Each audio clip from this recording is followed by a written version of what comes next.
Hey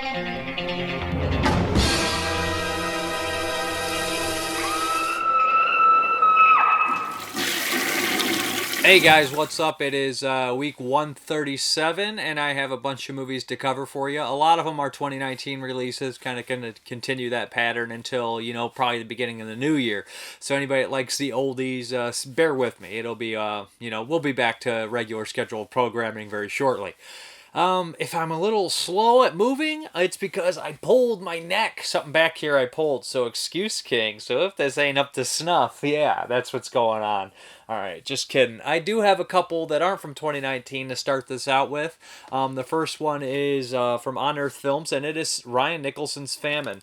First and foremost, I want to say R.I.P. Ryan Nicholson. He was an independent director and a special effects artist from Canada. He was a really genuinely nice guy, and he lost his battle with brain cancer a few months ago. So R.I.P. Ryan. He directed Gutterballs, which I really like. So Famine, I remember seeing this when it came out in 2011, 2012, and I was really iffy on it. So revisiting, Ryan Nicholson's movies usually tend to take place in like a not really a reality. It's like a trauma reality, and sometimes that works and sometimes it doesn't. Famine is definitely in that trauma kind of world. So what we have here is there's a weird tragedy that happens years ago where a teacher who's supposed to be pretty much beloved by all the women because he's just, the gym teacher, he's attractive, he's got long hair, he's whatever in a band. He gets acid spilled on him and disfigured. So we have that. It's definitely a take right out of Slaughter High, the 80s slasher, which I really love. So after that, what happens is a couple years, I think it's a year or something after it happened, or a couple years after it happened, the kids in the high school are having a 24-hour famine, which is kind of a thing where everybody locks themselves in the school, and it's pretty much all the same high school students locked in here. So that's the plot. All the characters are like, they're ridiculous, they're stereotypes. Everybody is acting over the top, 1,000,000%. No one is in reality. No one is very good at what they're doing either. It's so weird how I compare like over the top acting when you look at somebody like Dennis Hopper in River's Edge. He's such a weird character, or in Blue Velvet, but somehow it feels grounded and real in its kind of crazy world. It's right. Or somebody like Bruce Campbell in The Evil Dead Part 2 and Army of Darkness, where he somehow is over the top, but he's buying everything he says, and it's wonderful. These actors and these characters, they're over the top, but I don't think they get the source material what they're basing it on. They just don't work. They're just ridiculous, and it's that over the top kind of high school acting, like you would see in something like, I don't want to throw She Kills out there, but it reminds me of that. But even in She Kills, they're way more self aware of what they were doing. At least the actors were. And there's no doubt Ryan Nicholson as a filmmaker knows what he wants, but I don't think these actors are actually giving it. The characters are really ridiculous, really over the top, and really unrealistic, and just boring and stupid to me. There is a layer of sleaziness where all the teachers are basically perverts and gross. Everybody's like, it's funny, like I said, the kids are like 40, so it's like, oh, whatever. And they have this layer of perversity. All the teachers, they want to screw the students. And so you imagine a lot of sleaze or a lot of nudity, like something like Gutterballs, and this doesn't have any nudity. It has like women and, like push-up bras and everything like that, but it lacks nudity. And it's a sleazy kind of story and sleazy kind of movie, and it basically teasing you the whole time with that element. And a movie doesn't need nudity, but this movie does, to be honest. So, guys, it's just not particularly very good in a lot of aspects. The plot, I guess, is fun. It's a decent setup for a slasher movie. It's locked in here. And there's little details that are, I think that a lot of people will find funny. Like on the wall, it says, don't be a fat fuck or something like that, anorexia. All these weird kind of little details like that. And then there's also the gore, which is why you're watching this in the first place. And the kills that are on screen are really great. They're really over the top. There's like 3 or 4 really bloody, gross gore scenes and gags that are really tremendous. The first one, with the knife being thrown into the head, you're thinking, oh, we're in for kind of a special effects extravaganza, a blood splatter-tastic movie. But there's surprisingly a lot of off-screen kills and aftermath, and that's it. Like almost 70% of the kills are off-screen, and you're thinking, I'm watching this just for that because it's lost me on everything else. So there's that. And when the effects are there, they're cool. The soundtrack is metal.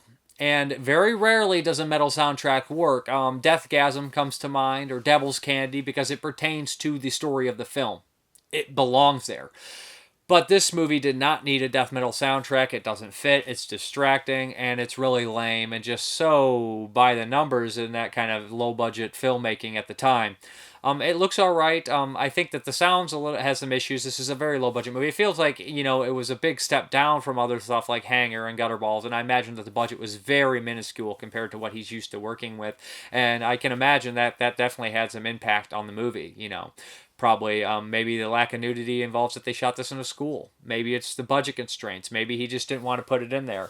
But that kind of stuff, it just makes the movie kind of a miserable, boring experience. There is a twist at the end, but I just never cared enough to be invested in the movie at all. Like I said, there's a couple really good gore gags, and I like the killer. He's in a mascot outfit. I think that's a nice touch. That's like Girls Night Out or something like that, another 80s slasher. So that stuff is kind of effective and kind of decent, but all in all, the movie to me is probably my least favorite Ryan Nicholson movie. And I don't want to be negative because Unearth's putting all these out, and I'm looking forward to a lot of them. This one doesn't have any features, which I'd be more interested in the features and the story of the movie, to be honest, than the movie, because this is one I love. But I know Gutterballs is coming out next, Collector's Edition. That should be a treat for everybody because that's a really kind of fantastic, crazy, over-the-top, weird, nasty movie. And his other stuff, is interesting too, Hanger and whatnot. And I look forward to revisiting all these. But Famine just doesn't do it for me. I don't like it, and I gave sufficient reasons for that. And I hope that you guys like it more. Maybe I just being a little too hard on it. But a couple good gore gags do not invest me enough to watch the movie again. So that's Famine.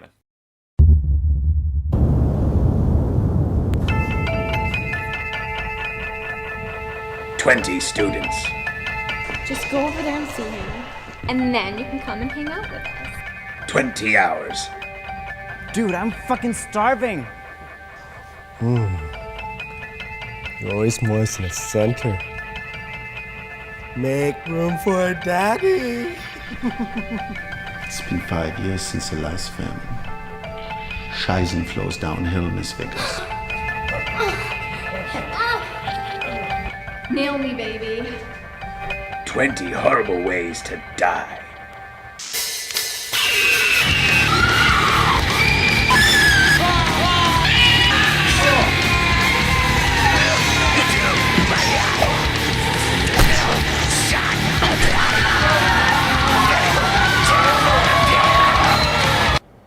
Famine.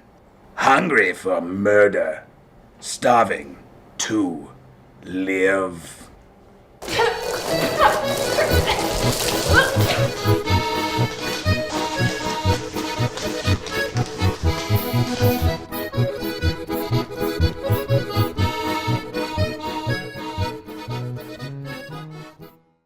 Okay, the next one is from Films That Kill, and this is Chromebaby. This was a SOV movie, I think, originally made in the early 2000s, and then later on, Maggot, who runs Films That Kill, from August Underground Mortem, and he's a director and did some other things like His Devil's Night and a bunch of other stuff. I never left the White Room. Actually edited this one here, Chromebaby, and this was 2018 cut, so it's a different cut. I never saw the original cut. This was like a shot-on-video movie, so it was very, very low budget. Eric James directed it. He stars in it, and there's the early 2000s when that kind of stuff was made, that like a lot of transgressive SOV movies are super ambitious. It's kind of my jam. I don't know if you guys know that. I'm a sucker for that stuff. I grew up watching a lot of that, so I immediately was invested. Like I said, I love the Eric Stanzi stuff. I love the Tempe stuff. I love, a lot of Fred Vogel stuff. So that kind of stuff just speaks to me. I like it, and I always have. And this one makes there's no exception for Chromebaby. The reason it's called Chromebaby is because it's about some sort of secret kind of chemical that can bring the dead back to life. It's there's stem cell research and some sort of metal, so they call it Chromebaby. It brings the dead back to life. Forget science. You guys are, a lot of people are focusing too much on realistic science in horror movies. It's never realistic. It's nonsense, So sometimes it's annoying. This time it doesn't bother me at all. Okay, so what we have here is this scientist was going to sell to a mob boss this chemical. He double-crossed him, didn't want to sell it, was going to sell it to somebody else. He sends Eric James out there, I can't remember his character's name off the top of my head, to kill him and take the chemical back to him. He decides to go out when he's bored in a hotel room waiting to go back to deliver it to a comic book shop in the local area. It's a really disgusting neighborhood. So what happens is while he's there is a robbery in progress. progress, or a robber breaks in. A robbery is in progress, and the robber is Maggot, Michael Snyder. And what happens is he ends up getting shot. Maggot does, and the suitcase gets opened, and all this chemical shit gets on him. And of course, they leave. He's gonna get out of there and not tell anyone, but he leaves Maggot's body there, and Maggot, of course, turns into a zombie out there. So Eric James is actually in kind of almost killed by another agent coming to clean up his mess and make sure everything's all right, but he catches him. So these two agents kind of team up, realize that there could be some sort of virus going around about to take over this entire town, and monsters and zombies coming around and everything. A big zombie epidemic could be coming. So they decide that they got to, trace back the steps, find if anybody who's been exposed to this stuff. So they go back to the comic book shop. They team up with this guy. This guy's going to be their guide. He's a real weirdo, real comic relief kind of character. So these three basically run through the town, killing any people that Maggot's come in contact with before they can spread the virus. Maggot makes a really great zombie. He lumbers, and every time he's on frame, they do this weird song, a Maggot song, which it might be from something else, I think, actually, but maybe one of his shorts. But it's kind of funny, kind of weird, kind of quirky. But I actually like how the movie looks. I like that it has ambition. It does have this weird kind of sense of humor and outdated, kind of jokes like that they would have had back at the time. But I enjoyed it. And did I mention that it's splattastic? Very gory, very ambitious, people getting shot. They use machine guns in here. There's squibs galore. There's a nice scene where they go to a prostitution place where Maggot has, that's where he went, because they take the school for Romero. They go to places that they frequented a lot. This is an important place in their life, kind of instinct deal. So they end up tracing him back to a whorehouse, and there's a bloodbath there. So this movie you're going to watch for the special effects, and it delivers on that. It delivers on the ambition, it delivers on the fun factor, and there's some things I really liked about it. Surprisingly, the dialogue is way better than would expect. It does have that kind of Tarantino post flair, where they're kind of criminals and they're, witty and whatnot, and have the banter back and forth. They have that, and I enjoyed that. It's better than you would expect. I think Eric James holds his own, and he's a pretty good actor, and he has a decent amount of charisma, and I enjoyed his character.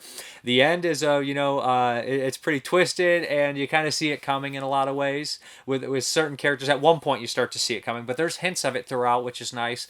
I really like this movie. Like I said, this is totally my jam. I like these kind of SOV, transgressive, and at the same time ambitious. Also, this one's more fun than it would be like, it's not trying to push boundaries, maybe in the gore, and some of the humor would be offensive to people, but I really dug it, and there's some cool shootouts and some cool action and stuff like that. And it's so funny as you go back and look at it, and you watch a lot of independent movies now, and they look better, they look cleaner, they're shot in 4K or 1080p, and they have zero ambition. And these shot on video movies are like, hey man, we got a freaking machine gun, and we're gonna get this dumpy ass truck, and we're gonna pump it full of holes. So you're like, yeah, that's craziness, blowing up cars, clown zombies, just lots of cool shit going on. Highly recommended. Films at Kill Site's currently probably down. It will be open after the new year because his new movie just what is it? Opening the Mind just was selling. So yeah, if you're interested in that, you're interested in this one, check out the Films at Kill Site. This is really cool stuff. Enjoyed the hell out of it. There's some features on here of some comedy shorts they did, which are kind of cool and unique. And there's some a making of, which is edited to make Eric James look like a dick. Sometimes they make him repeat himself like 5 or 6 times, and I'm like, oh man, you did that on purpose. It's very funny though. But yeah, it was very entertaining, and I like the features. Really cool stuff. Chromebaby.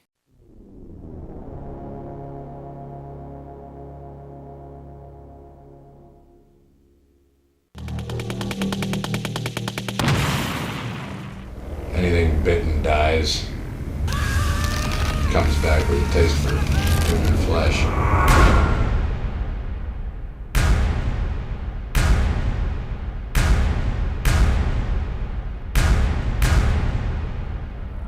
Yeah, we'd like to purchase some sporting equipment.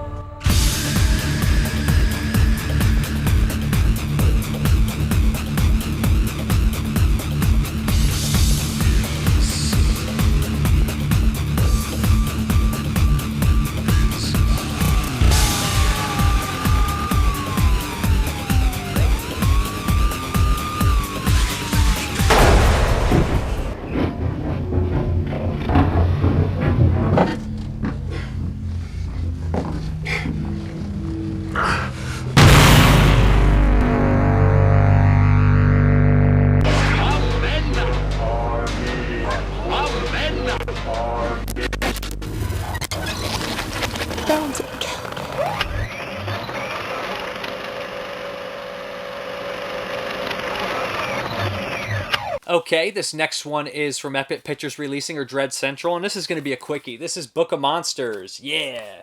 Book of Monsters, by premise, this would have me sucked in. It's basically, it opens up with a little girl who her mother's reading a story from this big book, of monsters. And she's attacked and pulled under her bed by a creature. The little girl survives. She grows up. Everybody thinks she's weird and crazy. But when it hits her 18th birthday party, she's having this big kind of, what am I going to say? Shindig. I wanted to call it shenanigan or something. Shindig at her house, and these creatures start to attack her from the Book of Monsters, and it's up to her and her friends to bond together and fight back and survive the night. To me, I'm like, man, that sounds like a lot of fun, and it shares similarities kind of in premise to Slaughterhouse Slumber Party, Dustin's movie, which I love. So I was like, I should dig this. I'm put this in. This is a British film, and I just could not get behind this one at all. The characters are okay, but very bland. There's a girl power thing going on, which is cool to see women kick ass in movies, but it's just, none of the characters are very good for me. They're bland, they're boring, and everybody's way too old to be playing the roles. They look older than they should for me. But, like I said, that movie Famine was the ultimate guilty on that. But, so I feel like the people are older than they should be, which is okay, I guess. But the douchebags are douchey, over the top. A lot of the characters, like I said, it was boring. It is a siege movie, which I do enjoy at times. But the monsters, it's called Book of Monsters, and a couple of the monsters are fun. Like, you have a garden gnome, you have kind of like this weird, I guess, mantis, cicada. I don't know if it's got a lot of arms, it's creepy, and that's cool. But then you have like one that's just kind of a guy in a mask, and you're like, that's one of the main protagonists, kills a lot of the people. I'm like, that's just a guy in a mask, man. That's not a monster. I know Jason Voorhees is technically probably a monster, but still, it's just like, we want monsters. We want, goopy monsters. We want the spookies, okay? We want the Book of Monsters. Just take that and just put all the monsters and the spookies in there so the plot makes sense. There we go. But it just fell short for me, and I wanted to like it, and I ended up being super bored with it and just not very into it at all. Some of the special effects are cool here and there, but all in all, it's just kind of a slog for me to get through. I don't want to be negative on it because it's ambitious and there's a lot of hard work put forth. It's not a lazy movie. I wouldn't call it lazy, but it's just not for me. I'm sorry. So what have you three got planned for this evening? Oh, just quiet night in with the girls. Bed by midnight, okay? See? Party Central. Who are these people? They don't go to our school. Relax. Wait, that's my bedroom. This was a bad idea. Why do you hang around with them? Smile, Sophie. You might find you like it. Are you a virgin?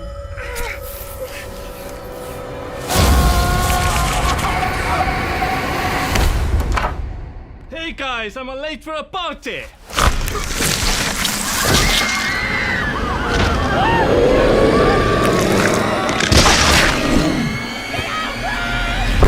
monster! A fucking monster! A big fucking monster! You get a lap dance in full frontal. You didn't pay me for this shit!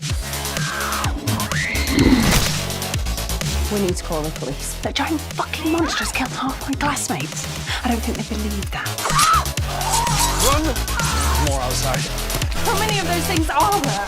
There was a huge fucking monster attack, killed a bunch of people, and then this shape-shifting bitch threw me out the window, and now I've got this weird accident thing stalking me, and you have a clue what I'm saying. Brilliant. We can't wait here forever. How do we get it? Let's kill some fucking monsters.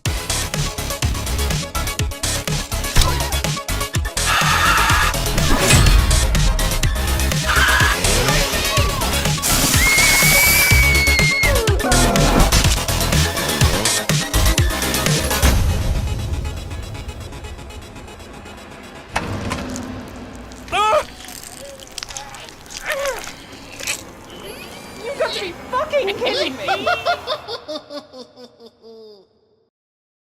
Okay, this next one, it's a 4K release of the remake of Pet Sematary.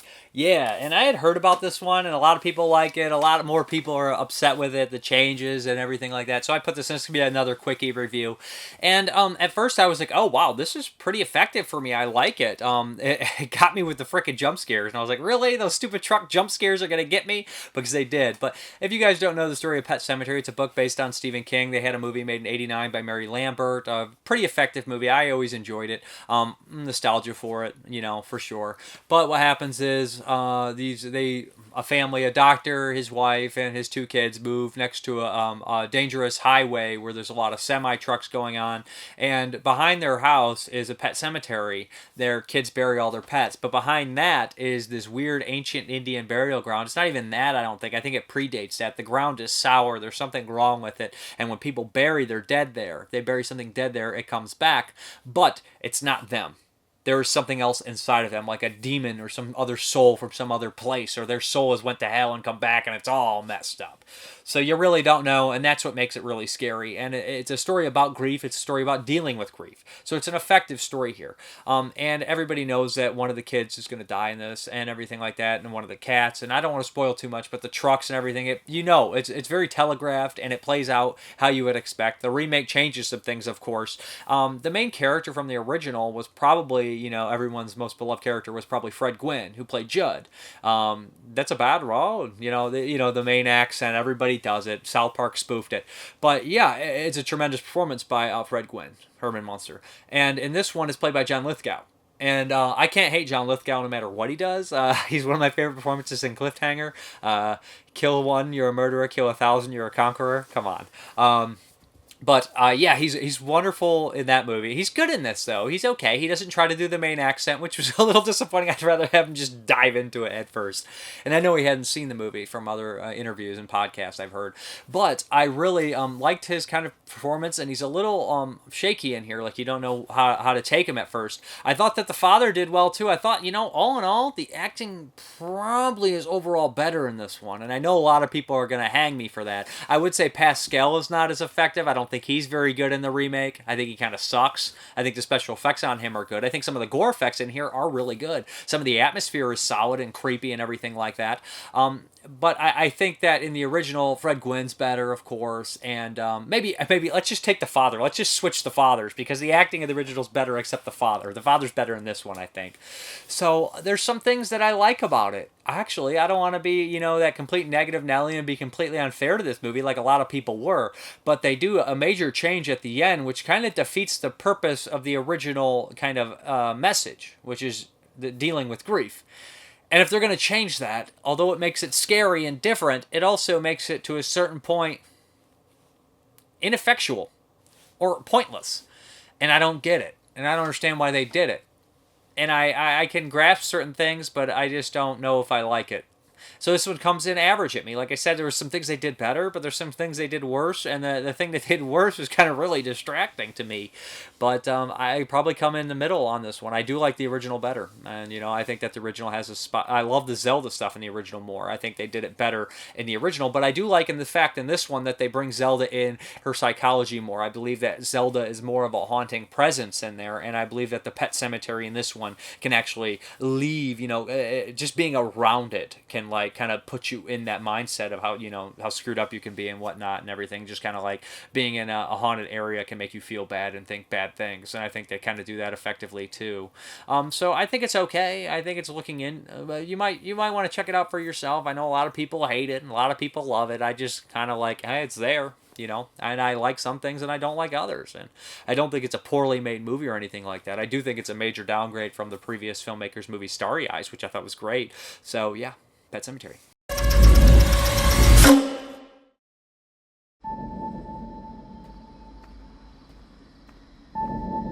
In the woods today, LA discovered a charming little landmark. The Pet Sematary. Place to bury our pets and remember them. Might seem scary, but it's not. Perfectly natural. Just like dying is natural. The whole town's been using this place for generations. Folks make a kind of ritual out of it.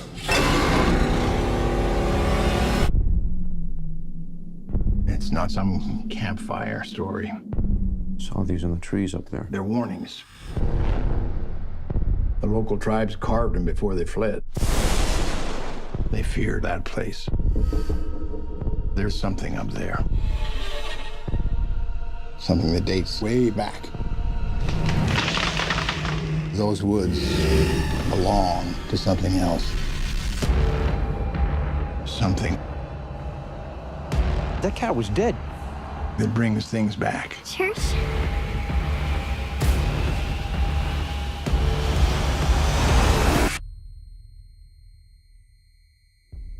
I know what you're thinking of doing.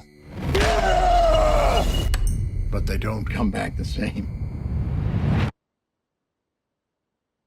Daddy. What's going on?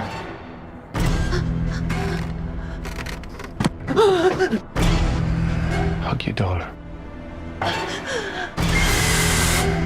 I should never have shown you that place. Your child is not the only thing that will come back. The barrier is broken.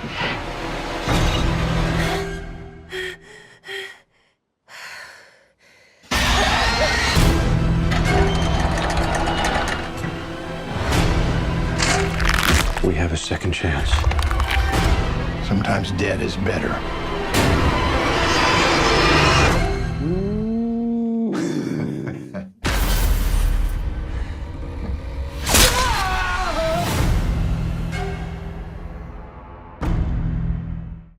Okay, here we go with another, hopefully, quickie review for you. This is The Prodigy. This is, the killer kid movie of the year, I guess, right? We had a couple of those, I guess, with A Hole in the Ground and some other things.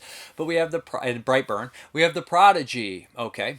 This one has a really interesting premise. Right in the beginning of the movie, we see kind of like a serial killer, and this woman escapes from his shed or his kill house or whatever the hell you want to call it. She has her hand cut off, and it's a really disturbing scene, and the police kill him. And right at the same time, a kid is born. So it cuts back and forth between these two stories where a child is born. And throughout, you realize that this kid has, he starts off as just this kind of wonderfully gifted kid, but something's a little off. He doesn't connect with people as well as he should. And his parents start to get worried. This kind of did have some similarities to Brightburn for me.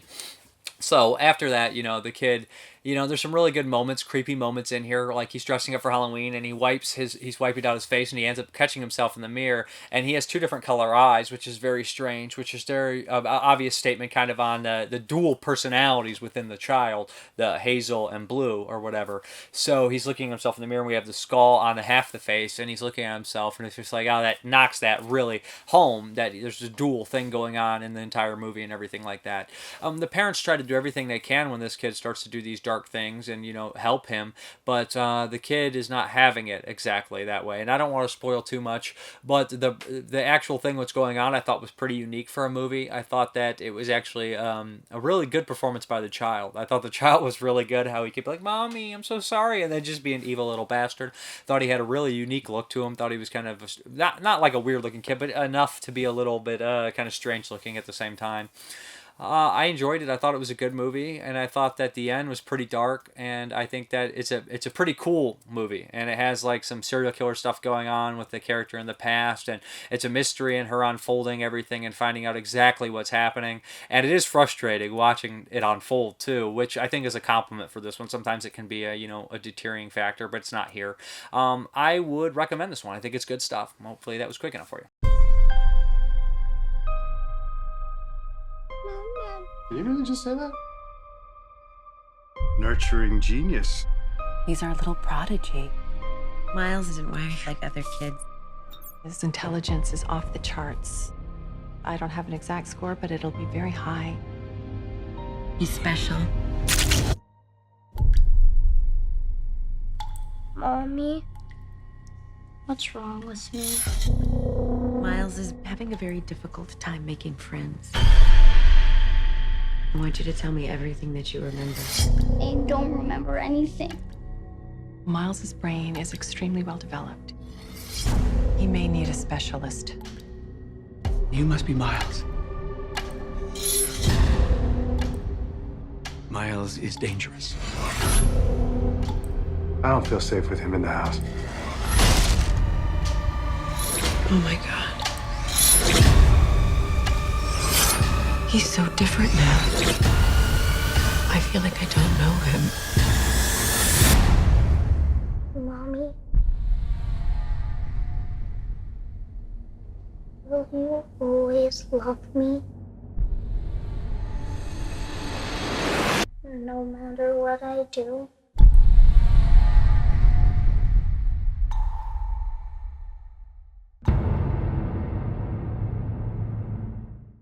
Okay, the next one is one I watched on Tubby TV. It's Tubi TV. I always call it Tubby. I don't know why. But yeah, and it is the Cannibal Club. Yeah, this is a Brazilian film, and the one thing I want to note is I noticed that the guy who directed Black Forest was involved in this movie in some sort. He didn't direct it, but the Cannibal Club, it's kind of a horror, crime, comedy, thriller deal.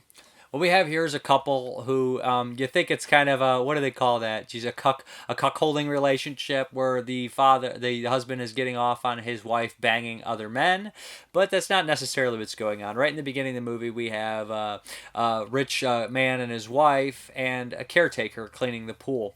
He tells the caretaker, here's a gun. I'll be leaving shortly. Protect my wife. I'm going to be going out of town for some business. But he doesn't, and pretty soon the wife and the caretaker are boning. He kills the caretaker right away, and they eat him. It's called the Cannibal Club, so that you kind of figure out that they have this dark thing where it's almost like a weird kind of cuckolding thing where he gets off on somebody screwing his wife, and then boom, boom, he jerks off. You almost think it might be some sort of weird, like, impotency thing, but he can ejaculate. I don't know what's going on. It's really weird.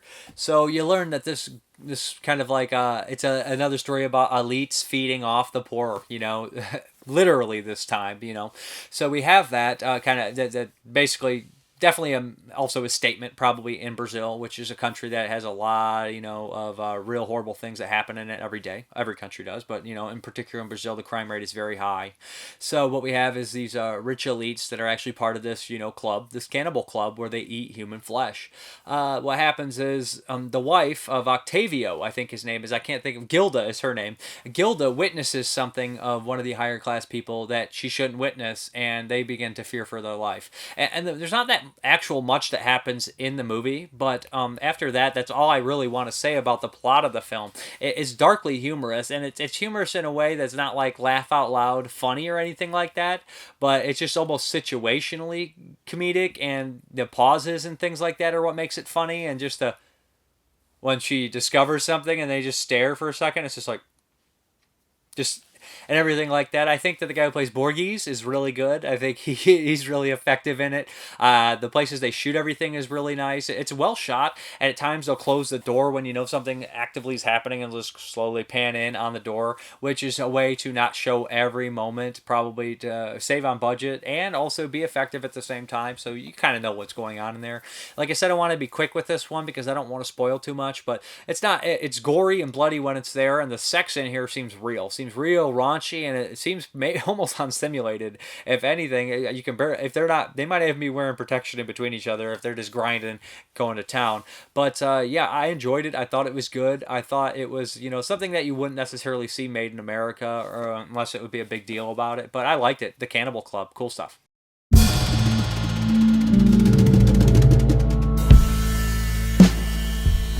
A população de bem de Fortaleza está apavorada. Isso é um fato, provado e comprovado.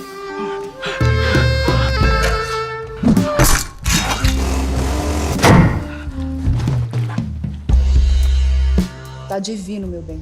Você diz isso só pra me agradar, né?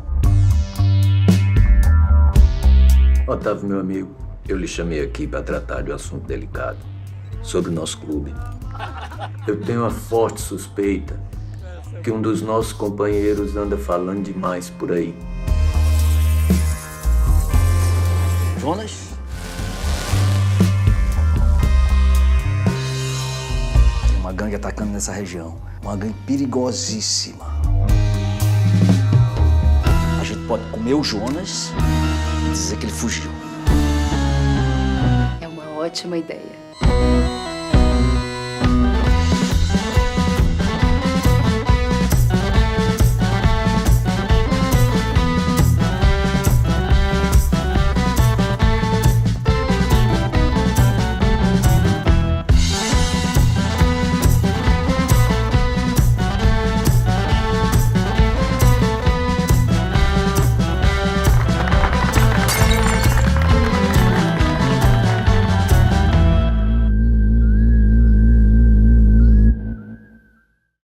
Okay, the next one is a Patreon pick. I don't know why I threw the Patreon pick here, but this is from my boy Derek, or D Boogie.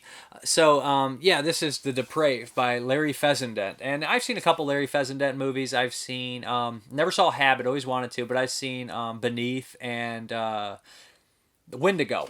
No, not The Last Winter. Sorry, I didn't see Wendigo. So, I like his movies. I like him better as an actor. I love him in movies like The Dead Don't Die and Mind's Eye and all sorts of things. When he pops up, or Pod, he always makes a movie a little bit better. He has a great screen presence. He's a good actor, and he's always such a recognizable face. So Larry Fessenden, his movies, they're artsy in a lot of ways, and they're a little, kind of unique, and he has like this weird kind of sense to him. They definitely have his style to him. Like I said, I hadn't seen Habit, which is the one I really want to see, but yeah, Depraved. This is basically his take on the Frankenstein story. It's a modern story. So I'll get into this. The first half of this movie I really liked a lot. We have the story of kind of a couple, and the girl wants to take things further with the boyfriend, and he's like, I don't want to commit to having kids or anything like that. He leaves, and he dies right away. And you see kind of him close his eyes, and then boom. You wake up, point of view, sits up, and it's not the same actor, but it seems like the same consciousness inside of it. And it's a Frankenstein monster. It's put together. They look, they're made of all these different parts, and naked and weird and stitched together. And you learn that this guy, Henry, of course, put him together, and it's a modern-day kind of experiment. And the differences in the Frankenstein story here, I don't want to give too much away, but what we have here is his creation, and he was made for some sort of, scientific thing to be sold to the highest bidder and kind of all these kind of deals.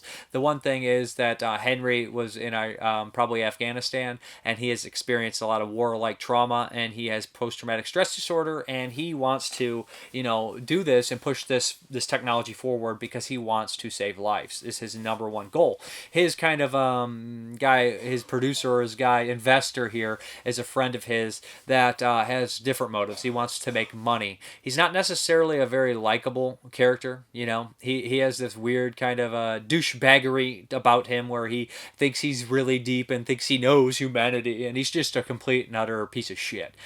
Miserable to watch on screen as well. Not a bad actor, but a miserable character to watch. And so is Henry, for that matter.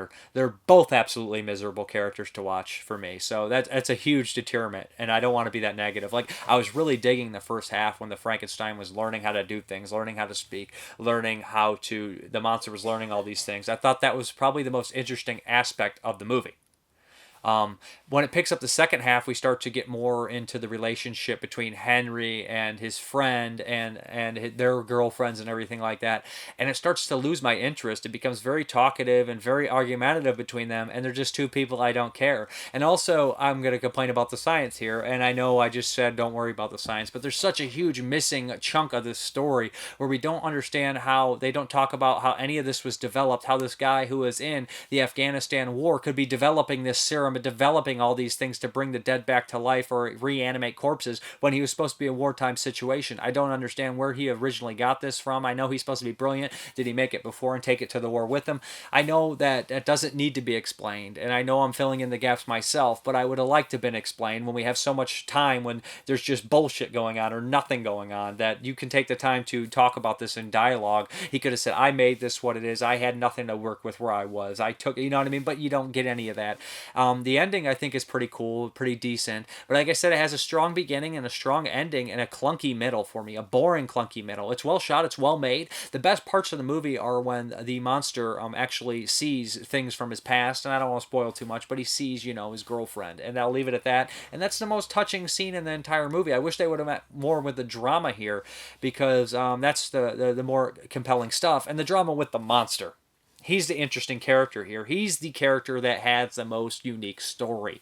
He's somebody that didn't want to, it's just a unique thing, and he has a previous kind of life. It reminds me of RoboCop, that he has these like kind of bits and pieces from his past. So like that's interesting, but at the same time, the other stuff, like I said, Henry is such a boring character, and so is the other guy, and he comes across in this total douchebaggery, and that's kind of the point, that this kind of like awful, rotten human can, with his terrible mentality about the human race, can affect someone new. So maybe it's a statement on how man can affect man with their negativity. I don't know, maybe that's it. The Frankenstein book and everything and all the other adaptations have so much to say, and they're so interesting, and this one has some things to say and is somewhat interesting. It just falls short for me. It's okay. I figured it out. I figured out how to bring them back. And so it begins. While others are dealing with molecular science, DNA, petri dishes, we're in here dealing with blood and guts, the extreme sports of biology. Can he talk? Fred. My God, yes. Stay here. You will not leave until we are ready. Be safe. So what happened to you? Those are a lot of scars. I don't understand how I got here. You must be so alone. I read books. Are you all right? Don't try any funny business.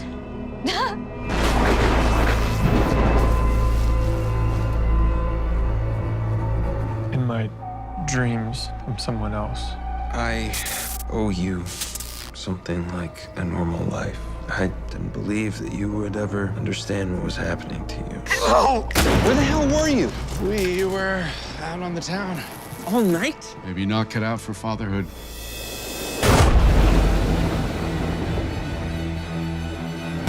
Who can you even trust with this? Here we have man's essential impulse, violence.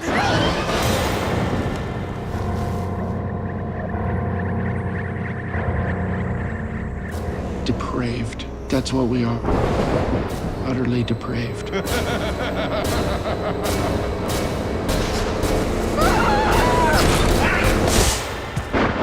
was you! It was you who made me what I am!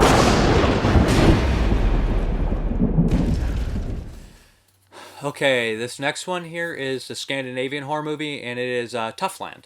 Yeah, this one kind of reminds me of something like Blood Paradise or, Midsummer even. We have this girl who's from the city. She just kind of broke up with her boyfriend. She just got turned down for a job, and she really needs to do something else. She's kind of at a cross point or a midpoint or whatever, crossroads, there we go, in her life. And so she comes up and she gets this note where someone was watching her that offers her to come and, she is, what is it, a manufacturer of like, I can't think of it. It's like some sort of, she wants to do these kind of special art projects in manufacturing. I'm not necessarily sure what she wants to do, but she gets an offer to come to this kind of isolated location and learn from some people that know what they're doing. It's going to be a completely different experience, and it's really weird and different, and she's going to be paid, board, food, that kind of thing, so she takes it. She ends up going to this really isolated, weird area where it's basically inbred hell. You think, it's definitely that Hicksploitation, but it's a Scandinavian country, so we have this group of people that basically are in a weird cult, and she gets there, and they seem to be very religious and very old school. They don't have much technology. Their electricity goes in and out, and they don't really have any cellular service. They're isolated. There's this kind of, the one male guy she meets who's really weird and seems to be some sort of almost like witch doctor or wizard to them, or shaman, some of that kind of deal, where he kind of predicts the future. He has premonitions and everything like that, but everybody in the town looks at him like he's really strange. And all the women, they range. The old ones are very like strict and mean, and there's a younger one that, and they seem to have like, they kind of bonds with her, but they seem to have like mental problems as well. Like one walks around with a baby, a fake baby. And then the males of the story, this is definitely a hugely chauvinistic kind of village and like hierarchy and everything like that. Men basically say women must do what the men say and stay at home and have the baby. So she's immediately like thrown into this world, and at first she's kind of trying to deal with it, but after a bit she realizes she has to go. After there's a couple unveilings throughout the story of really gross, weird shit, how they take care of their mentally disabled and everything like that. So it feels, like I said, like Blood Paradise or like Midsummer, but it's better. I think it's around the same range as something like Blood Paradise. It's not nearly as good as Midsummer, but if you like the kind of inbred backwoods stuff, then it might interest you. It's well shot. It's shot in a really nice location. Like it has a great location. I don't remember how perfectly it was shot, but I think it was shot pretty well. But the location is what makes it special, because a lot of it's really beautiful woods and everything like that. And she starts to dig deeper and realizes what happened to some of these people that are missing, or some of these people that are in the area. So that again comes into somewhat of a mystery story. The ending is a little lackluster, and it definitely wants you to have more. And there's also a real kind of weird incestuous thing happening in the town, and homosexual acts and stuff like that, because they're like isolated and that's all they have. But it's okay. I think it's decent. I kind of enjoyed it.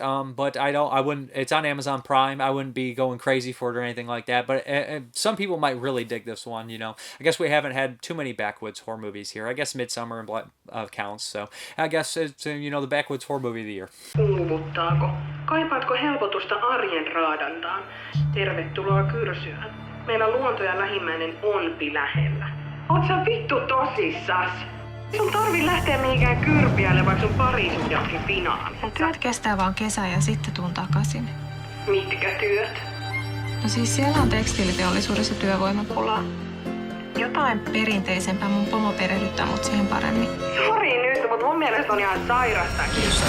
Ompi saatu perheenä asua, jokainen omalla paikallaan. Mitä ei osata, sitä ei tarvita. Kiitosta. Mut suurin osa ihmisistä ei tee sitä työtä, mitä rakastaa. Täällä tekeepi kaikki. Kiitosta. Ompi saatu antimet elämään läheltä. Kiitosta. Joilla kylää me varjellaan. Kiitosta. Ne, joilla elämää jatketaan. Kiitosta. 3 kuukautta ihan rauhassa. Et kerro Jannelle, et kerro Mutsille, et kerro kenellekään. Joko?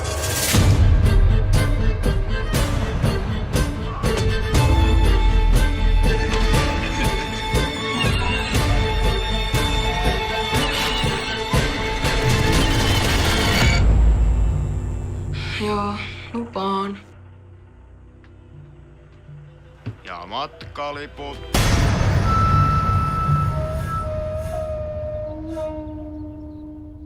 Syö sulkeepisoihinsa hyvät. Okay, the next one is on Netflix, and it is The Perfection. This is a weird-ass movie, and it's going to be a quick one because I don't want to spoil too much.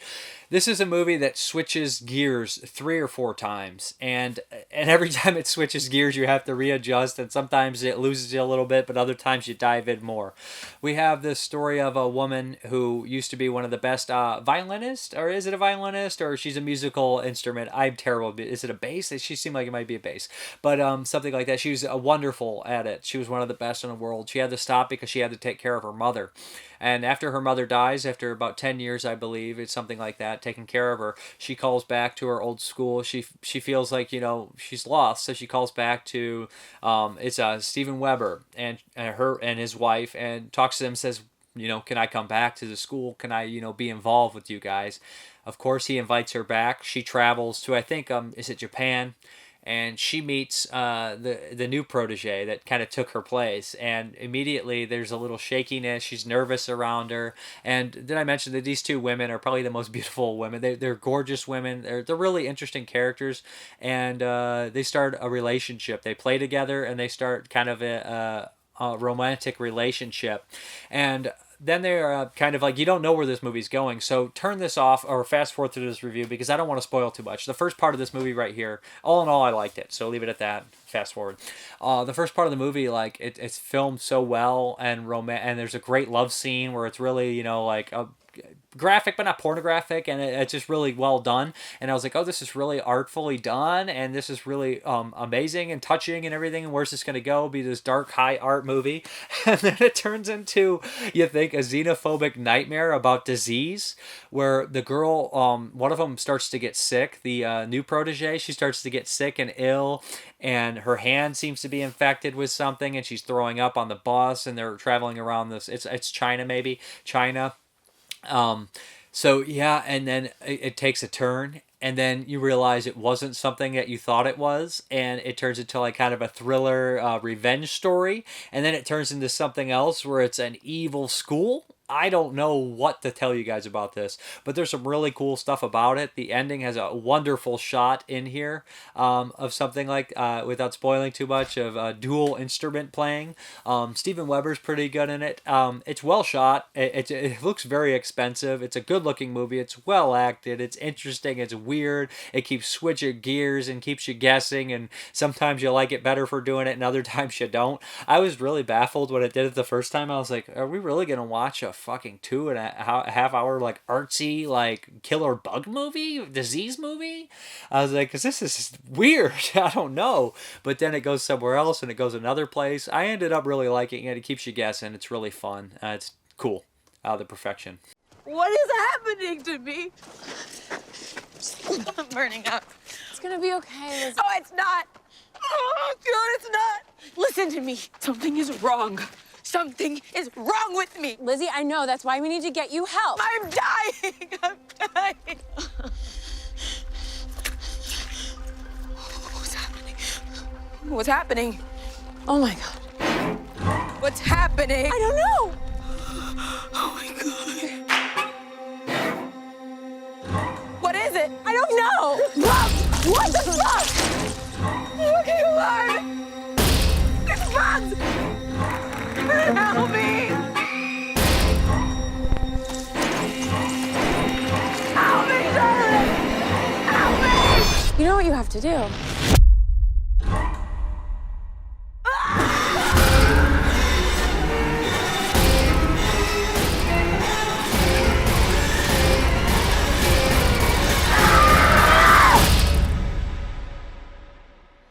Well, you know what happens now.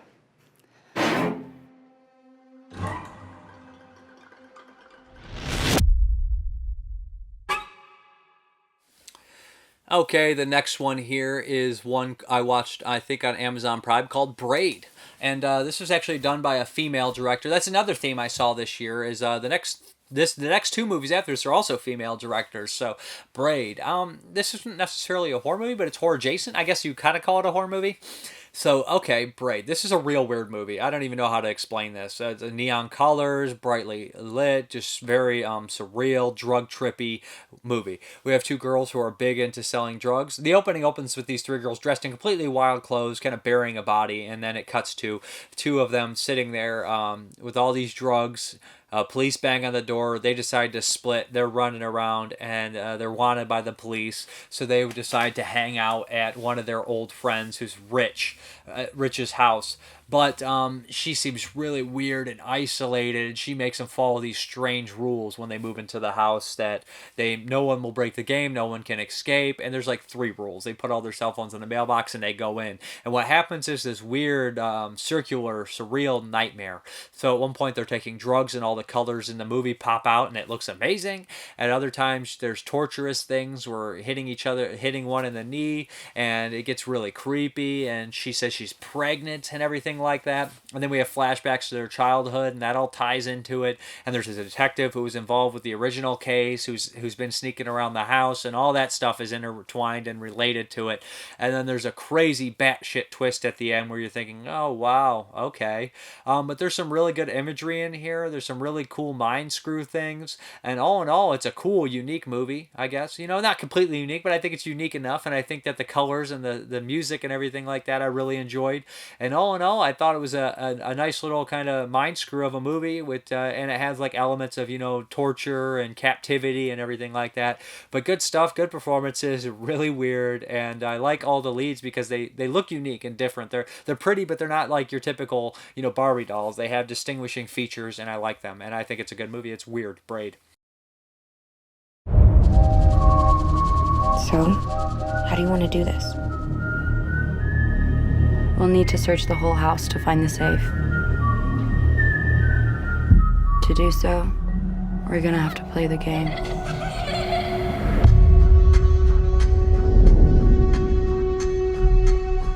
Once we get into the house, whatever she asks you to do, you're gonna have to do it.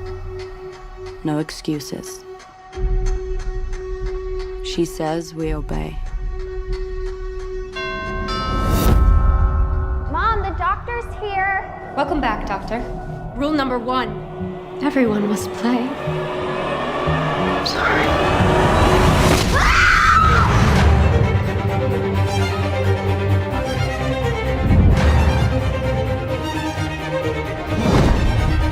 Rule number 2, no outsiders allowed.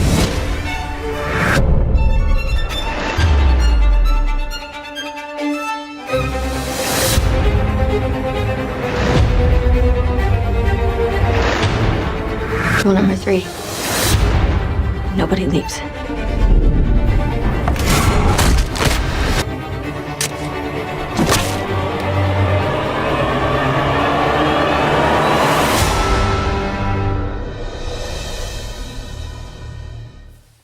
Okay, the next one is also going to be a short one because it's also super weird. It is Knives and Skin. Yeah, this one I rented on Amazon Prime. Not really a horror movie, but I guess horror adjacent. And right away I was watching this, I was like, this reminds me of Twin Peaks Fire Walk With Me. This reminds me of David Lynch. This reminds me of Greg and Araki. And this reminds me of Todd Solondz. All those kind of weird directors and everything like that. So that's what it kind of felt like. The beginning of this movie, there's a young boy, high school, and a girl out. She's in her band outfit, and they get in an argument. She gets hurt. She falls on the ground, hits her head. She's okay, kind of. Her glasses are gone, missing. She doesn't seem like she's going to die, but she starts to wander off in the woods. The boy leaves her, and then throughout the entire movie, we see all the people that are involved in her and this whole town kind of, struggling or dealing with the fact that she's missing and how many lives it affects and what these people are doing with their lives and how this disappearance of her has changed everything. At points, this movie turns into a musical. There's this tape in here which belongs to one of the fathers of the girls in the film, and he has a tape that he gave to his wife, and it has all these songs on here, mixtape, and they're all sung slow. The music teacher in here teaches the kids how to sing them, but they're sung in like a very artfully done way, and they're pop songs. So that's throughout the entire movie, like Blue Monday, how does it feel? So they'll sing it like really like a music class way. The music teacher is actually the mother of the missing girl. So throughout times we'll cut back to her, and she'll even join in the singing. So it has like dark, weird, supernatural kind of elements in a way, and it's just unfolds with the story, and it's a love story in a lot of ways. These girls fall in love, and these other people discover people, and people act really weird, and they're kind of funny, and it's all these relationships and how they intertwine and how they intermingle and how they're just so bizarre, and there's lots of comedy in here that actually made me laugh out loud because it's so bizarre. Like the principal or one of the lead teachers likes to buy used underwear, so they use code name for food. He's like, I was looking for a 3-bean salad, and it's just like, this is weird as hell, man. But also, again, it's very brightly lit. The glasses that she had have some significance. They have this bright color, almost like and they're, I don't want to spoil too much of that, but they light up when they're put in certain places. But like the mother starts to lose her grip on reality, and the sheriff, he's not has an unhappy relationship, and a lot of the characters' parents, they're just in loveless relationships. But everything seems to come together, and everything seems to align at the end in the correct way. And I enjoyed it. It's weird, and it's funny, and it's touching. And like while I was watching this movie, I said, how come it's such the absurd things? They can be so absurd that end up being the most touching in a film like this. And Jeremy said, well, life is absurd. And I said, is that Voltaire? And I said, so yeah, there we go. Life is absurd. And sometimes when the absurdity hits home closer to than reality does. So that is Knives and Skin. Good movie. The reason it's called Knives and Skin is because when they search for her, they are given instructions that say, if you find her and she's fine, say knives. If you find her and she's not, skin, I believe, or vice versa. So yeah, it's a pretty interesting movie. And the poster says, where is Caitlin something, or Caroline something, and that just reminds me of so much of Twin Peaks, Fire Walk With Me. So yeah. A woman called for you last night. She was looking for her daughter, a friend of yours, Callie. Carolyn. We aren't really friends anymore. I put more of these up every day. Honey, can you help me with this? I'm making a flyer for that missing girl. I saw the ones her mother's been putting up, and they're hideous. You spelled her name wrong. Oh. Well, I'm not gonna start over now. I worked really hard on this. I thought your dad lost his job. What do you do all day anyway? Oh, honey, aren't you gonna eat? Of course not. If you need some extra money, you could probably sell my meds to your friends at school. As most of you know, Carolyn Harper's been missing since Friday night. If you know anything, let us know immediately. For if the darkness and corruption leave a vestige of the thoughts that once I had, better by far that you should forget and smile than that you should remember and be sad.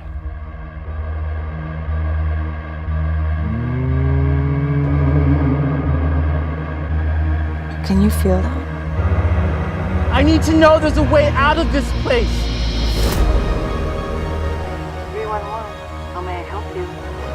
What do you think is going on here?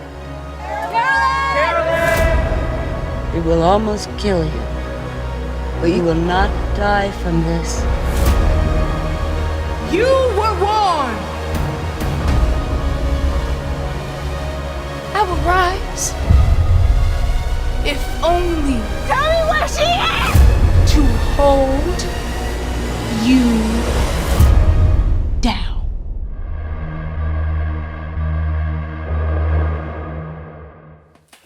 Okay, the next one I rented on Amazon Prime as well. This is Little Joe. This is a British film. Yeah, this one is also interesting. This is kind of a changeling story, kind of a body snatcher story, science fiction kind of film. And again, go in here blind. You'll probably enjoy it more. But I gotta have to discuss some certain things about here, which could be slight spoilers to people. So if you don't want to know anything about it, go ahead and pass this review up. But Little Joe follows the story of, I guess, what do they be? Botanists? People that, alter plants, or they're more than that. They're genetically modifying plants to, do certain things. This one is, she calls Little Joe, named after her son, which is supposed to put a pheromone out that makes you happy. So they're working on Little Joe. And right in the beginning of the movie, some of the other scientists are a little leery about Little Joe, especially after some of the other plants, when it shoots its pollen out, kills the other plants. Little Joe has been modified so that it cannot reproduce, and they think that by doing this, it could have caused some problems. So basically what happens is here, like I said, it was a body snatcher story. It was kind of a changeling story that the pollen starts to affect people a certain way. And this is like a low-key, body snatcher story. You know the line in the original Invasion of the Body Snatchers 56, where he says, "That's not my Uncle Ira." They basically made an hour and 45-minute movie out of that one line, "That's not my Uncle Ira." So some of the people start to be affected, a dog originally, and there's a really kind of almost like really interesting moment with this lady whose dog it is, and she had mental illness, so you don't know what to think she's actually doing.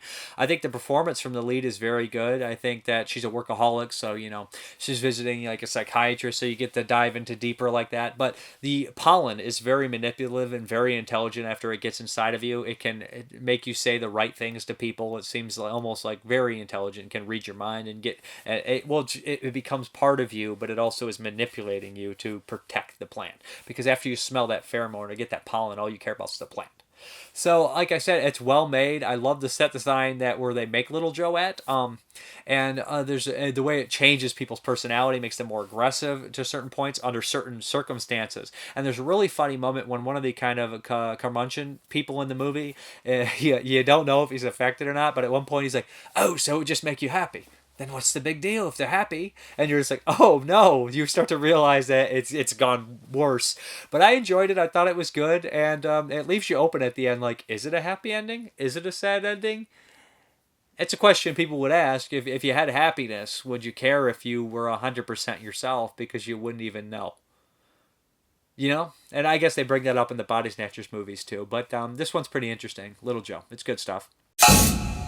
Our aim was to create a plant with a scent that makes its owner happy. We are entering a new era here. The first mood-lifting, antidepressant happy plant. We've received orders from all over the world. I just wanted to say that I feel really proud to be working with you. Look what I have for you. What do you say we call him Little Joe? You have to take good care of it. Keep it warm. Talk to it. It needs attention. What's so special about it? It makes you happy.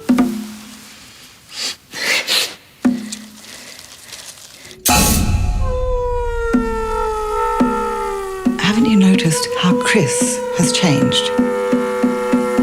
I think Little Joe's pollen has triggered something. Little Joe changes the people he infects.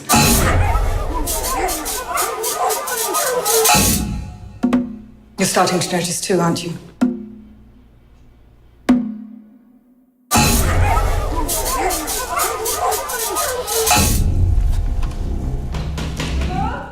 Fear can distort our perception of reality. If I made a mistake, then it's my fault. It seems that this has all been a bit much for you. He frightens me. You're a good mother. But which of your children will you choose?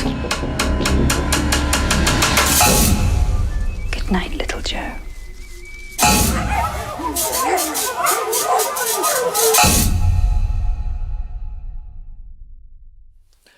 Okay, the next one I also rented on Amazon for $1, and this is Luz. And this is a German film, I believe. And Luz, this is a weird movie. Structurally, let me get into here. I love the structure of this film.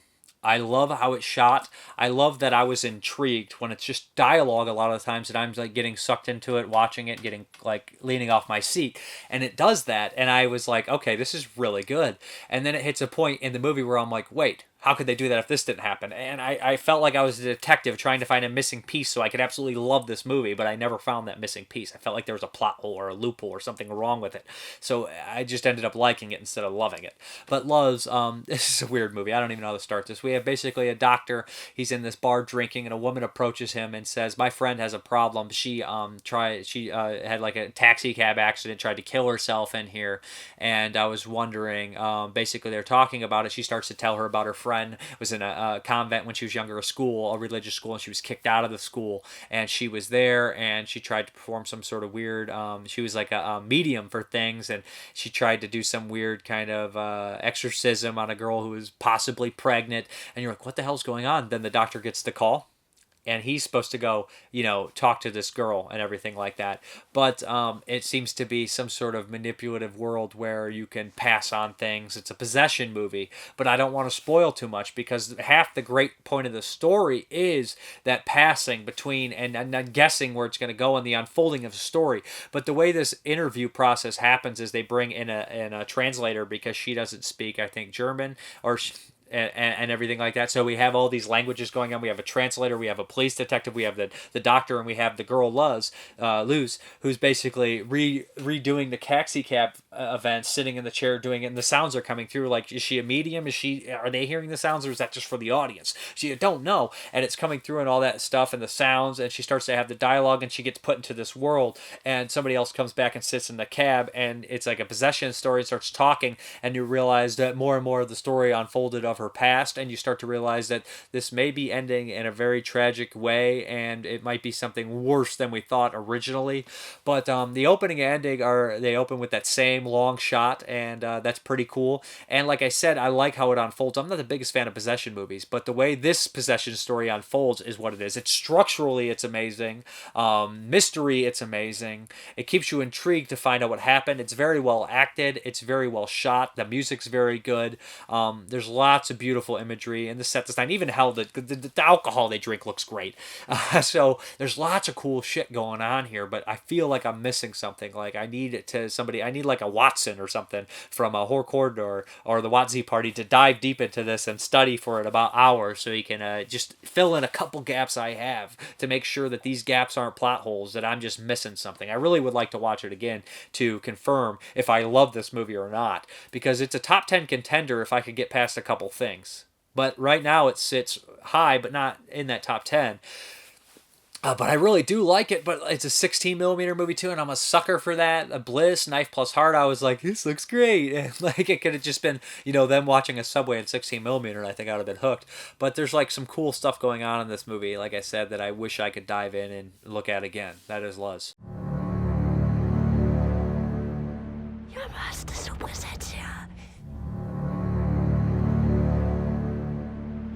Luz.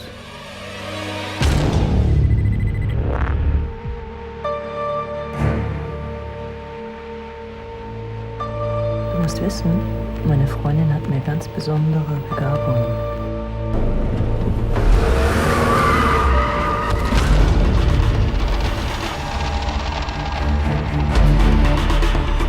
Hast du das Talent für mich?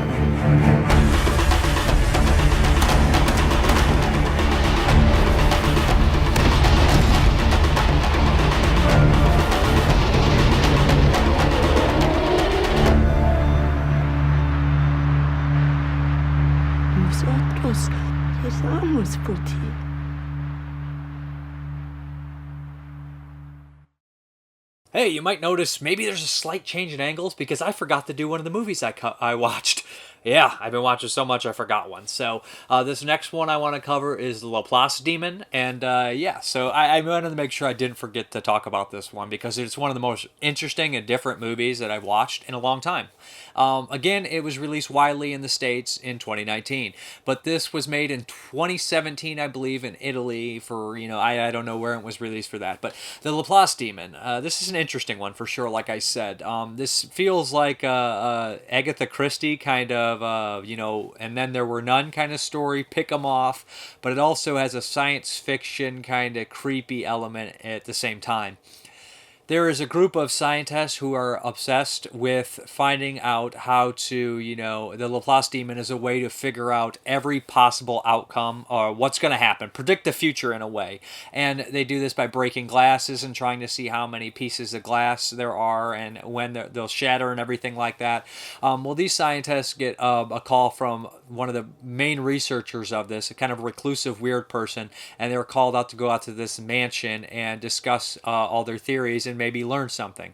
But what happens is, right when they get there, they're sealed off in the mansion, and a VHS tape begins to play and tell them that they're not going to be leaving and they can't get out. And before they know it, they notice that before too long, there's a replica of the mansion inside the house, and they notice chess pieces and pawns and everything. The pawns. So basically, they realize what's going on here. There is people start to disappear, and they realize that I believe it's the queen who comes down from somewhere in the big mansion and starts to take the pawns. And when it takes the pawns, they disappear. They don't necessarily know exactly what's happening, but this is all a determination to figure out their next move. So they're told that this person in the VHS tape, which it plays and then they'll stop, and it's all predicted that he knows exactly what they're going to do next, exactly how it's going to happen, and there is no way that they can fight it because he's figured out this, this awesome equation and everything like that, and there's no way. So it's a giant experiment, a game almost like Cube or something that they're trapped in, and they have to survive. So we have all these different character types and the way they approach things differently, and they're all set up in certain ways. And so all of them are arguing, trying to survive. This movie's shot in black and white, and it uses miniatures and some sort of like almost green screen effects in a very interesting, unique way that look really cool. And it's one of these things that at first I was like, I don't know if I like how that looks. I don't know if I'm adjusting properly to this. But after a while, I was hooked, and I began to like some of the characters and root for some of the characters and the arguments that they have. And a couple of the things, just kind of the way they deal with things, as it's all predicted, they think. So there's one character who's kind of looked at as an idiot, and he says some interesting things. He pulls like a frame off the wall which says, and he says, why don't we try to do something like this? And one of them tells me that's impossible, that's moronic. And there is a way you have to figure this out because there is a mystery to it, and you think because the person in the VHS is shrouded in darkness that there might be somebody involved who's with them. I really dug this one. I thought it was good. I thought it was interesting. I thought it unfolded really well. I thought the questions raised were unique, and it's actually kind of terrifying to determine that there is no human will. It's all can be predicted through a series like that, and there's nothing you can do about it, or is there? So you got to kind of watch the movie, and the end standoff between some, I don't want to give it away, but it's really interesting and great, and I like how it brings back the breaking glass and stuff. It's just a clever movie. It's well thought out. It's uniquely shot. It's not gratuitously gory or anything like that, and it's not gratuitous in its language or its sexual content. So I really think this could be an interesting, for an intelligent younger person could dig this one as well, especially, it's like a science fiction gothic horror movie. And it has really cool set design, even though it's kind of, like I said, strange with the green screen, but I love the idea that they have the miniature that is, pretty much picking everything for them. And they see, like, it moves on the screen, and they try to outsmart the queen and everything like that. And the actual killer, when you see it, it is like this chess piece that, like, engulfs people and pulls them away. So I liked it. I dug it. It was cool. And I didn't see anything quite like this one. Definitely plays on lots of different tropes. I don't know if I've ever seen necessarily a sci-fi gothic whodunit, so that's cool, or and then there were none kind of story. So that is the Laplace Demon, and that actually is a person, or a theory I should say, that was developed about trying to figure out and predict the time. So it's based in some real science, even if you think it's science fiction. So yeah, that's a cool movie.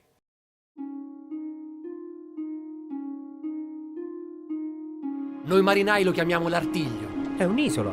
Quello è un luogo che mette i brividi.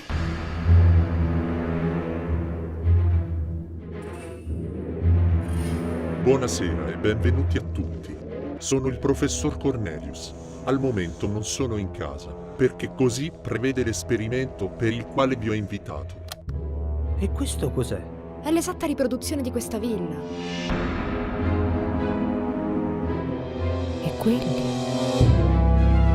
Ci sono 8 pedoni nel modellino. E noi siamo in 8. Guardate il suo pedone. Si muove in tempo reale. Chiunque stia manovrando i pedoni sicuramente ci sta guardando. E invece, tutti i movimenti sono già previsti nel meccanismo. Noi, qui, siamo delle cavie.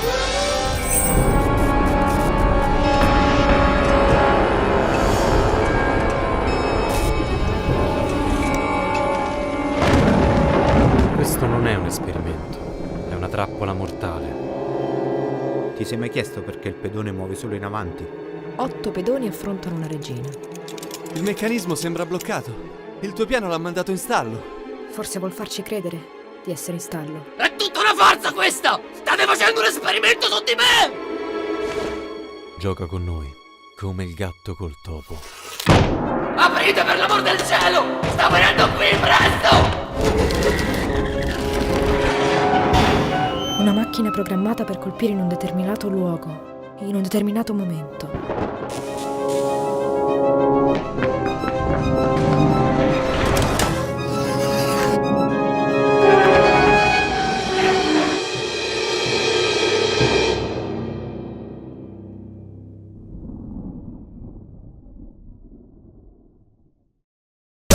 Hammer time! For all who are willing to pay the price, we invite you to go through the mirror of life.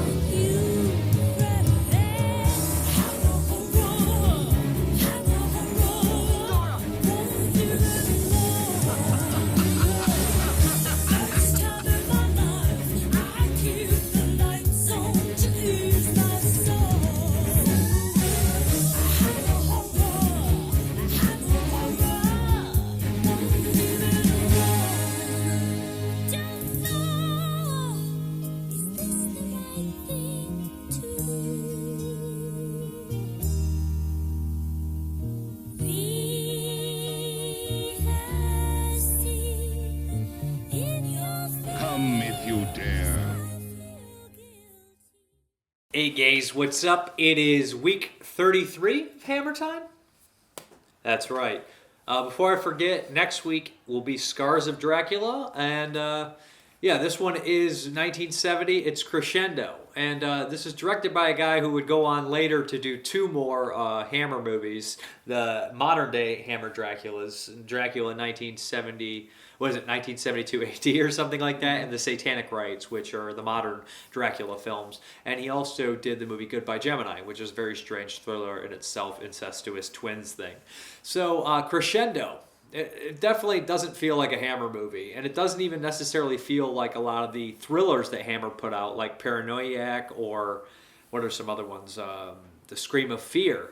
It feels like an American 70s sexual thriller, right? It feels like it's inspired by Psycho. It feels almost to me like an Italian giallo. Almost. Yeah, it does that as well. The plot of this film is as follows.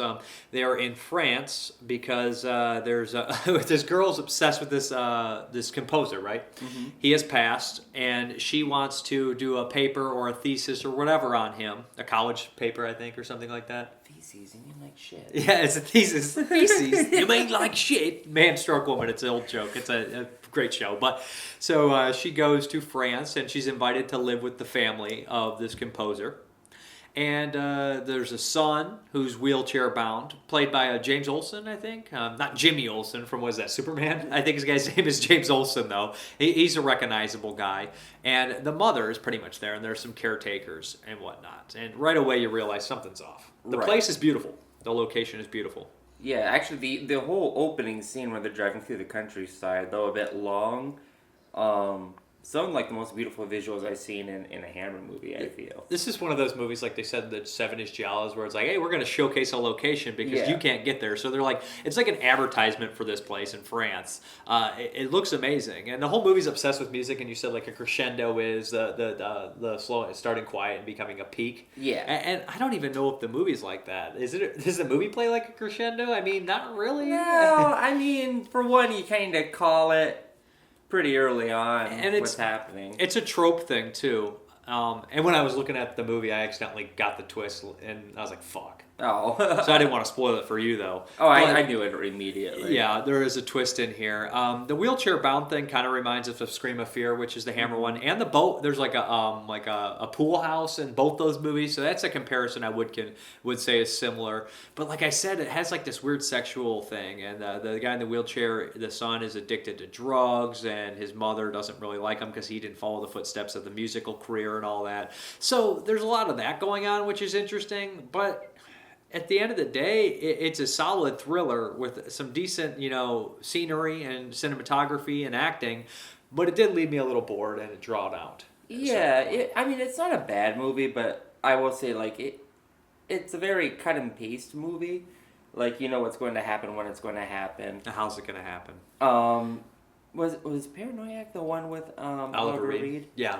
It also made me think of that one a lot, too. Because they had the same liquor set up. It's like the same table same and all the same liquor and everything. You're like, Right. they probably just moved that over. And I think there was a pool house in that one, too. Was there? Where he had, like, the fake wall, and that's where the other brother was. Because there was also there was a dead twin and a living twin, right? Yeah, this one shares similarities between Paranoiac, but it's the way it's made, it doesn't feel like it. It feels like, a giallo or a more American-style thriller.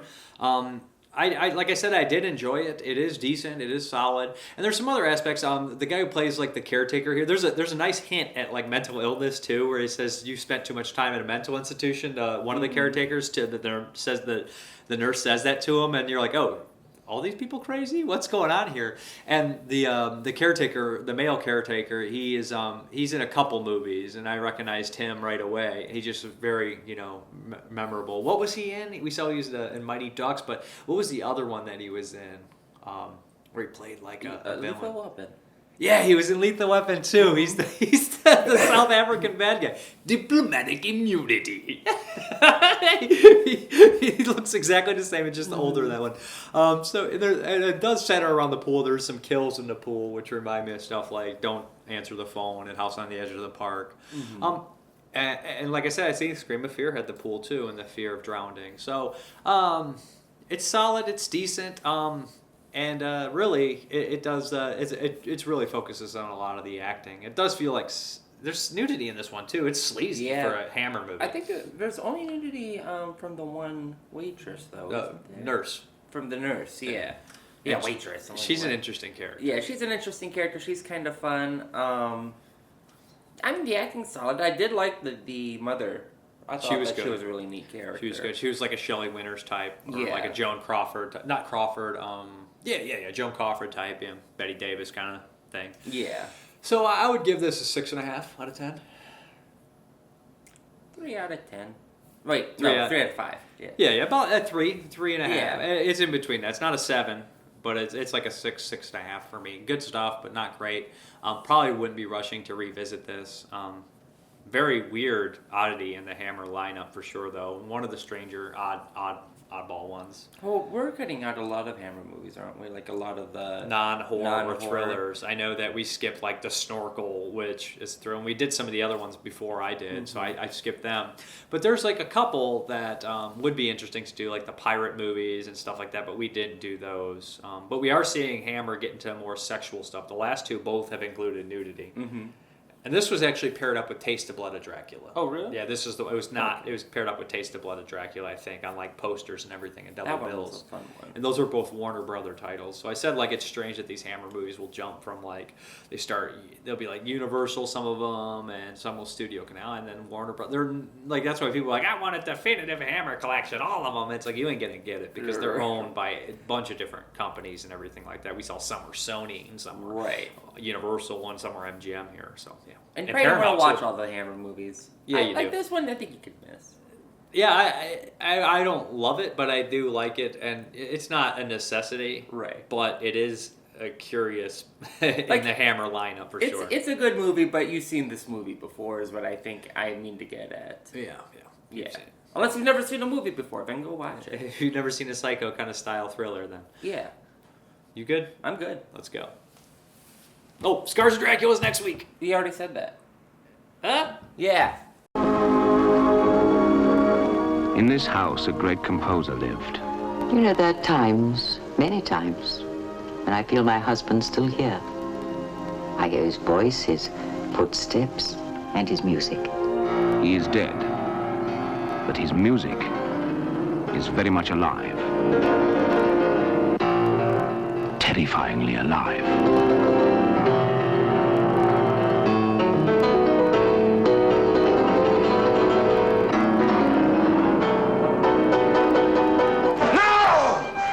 The music room, is that where your husband did most of his work?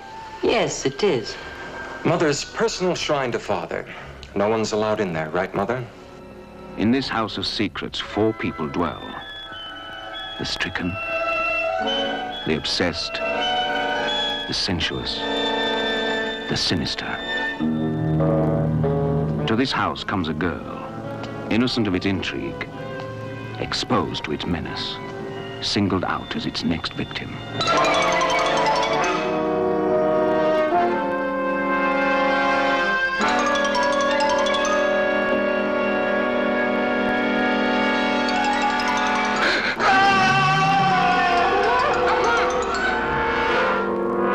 Tell me about her. What was her name? Catherine. Danielle, why are you doing this? Doing what? Trying to make me into Catherine. Susan, you must leave, even though I beg you to stay. You must remember, my darling, it is I who you need. Everything is ready, eh, madame? When? Whenever you like. As the night falls, the music rises.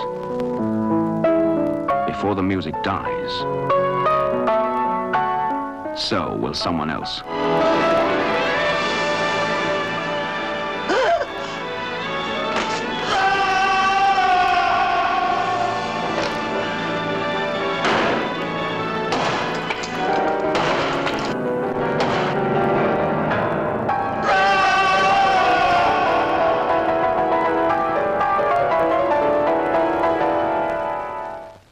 Okay, we have some questions. We have Mark Stranato. Awesome video, like always. Very informative. One question in the Hammer segment. Where was that filmed? We switch it up. Sometimes we'll film in this room. Sometimes we film in the Four Seasons room, but it's been really cold. Sometimes we'll film, and that one was in a living room. So all these are filmed in the same house, everything, pretty much, for the Hammer Time segments. Nick Mua, do you ever fear being replaced by a machine? Somewhat I do, because, you know, I work in manufacturing, and that could happen. I would hope that maybe I was one of the ones that would watch the machines or clean the machines. Maybe I'd be lucky enough to do that. Other than film, is there any form of art that tickles your fancy? Painting, sculptures? I guess the art of MMA, you know, watching some, you know, combos or the way people slip out of, like, holds and everything like that. But I guess art. I mean, I like art as much as the next guy. I like music, but I'm not, like, diehard into any of the art like I am when it comes to film. I love film. It's not, nothing else compares. Why do you think some directors talk down or scold their audience? I felt that Michael Haneke's Funny Games is pointing the finger at viewers who enjoy the horror. I don't know why some do it. Some want to prove a point. Some want to say a message. Some might even be deeper than that, that they're making fun of the people that actually point the finger at people. So they're making fun of the people that they're, you know, having in their film, or having that idea at. It depends. with Michael Haneke's Funny Games, I think he was more making a statement about violence in films. I doubt he watched the Universal horror films and thought, oh man, those are trash, or that a lot of the other ones that were more considered artful. I think he's just more disgusted by the fact in violence put everywhere, put forth. And, you know, it is kind of a way, it's true, but at the same time, when you make Funny Games, I know that the violence a lot of times is off screen to a certain extent, but his film is very violent and people are still garnering entertainment from his violence. So it makes him a little hypocritical to a certain point, but you got to be certain hypocritical to get your point across. Look at, Night of the Living Dead or The Wild Bunch. Violence should hurt. Think Wild Bunch, but violence at the same time can be cathartic. So in the Wild Bunch, it's to show the impacts of, violence is not good. Look at the pain on these guys' face, but at the same time, as a culture, we've become more accustomed to even enjoy that. So what's that say? I don't know. So I think that Michael Haneke's Funny Games is a little different than that statement. I think that he's making a point or trying to say that, violence is everywhere and, Americans love their violence, and we do in film. As far as other directors talking down on people, sometimes it's annoying, especially when it's a message. I don't mind a message, but if you're going to scold me and make me feel bad for something in your movie and tell me I'm an idiot, then I don't need to be told I'm an idiot. I'm not going to pay for you to tell me I'm an idiot, okay? I can do that on my own. I know I'm an idiot. I don't need to pay for that. But I don't know to 100%. It's different. So, and then my question last week, we're going to do some answers, was what were some reoccurring themes and things that are popping up in 2019 movies? Jonathan Wilhelm, the biggest thing I've been seeing this year in 2019 movies is a lot more political views being added to the movies. I don't mind it at that as part of the particular writer/director's narrative.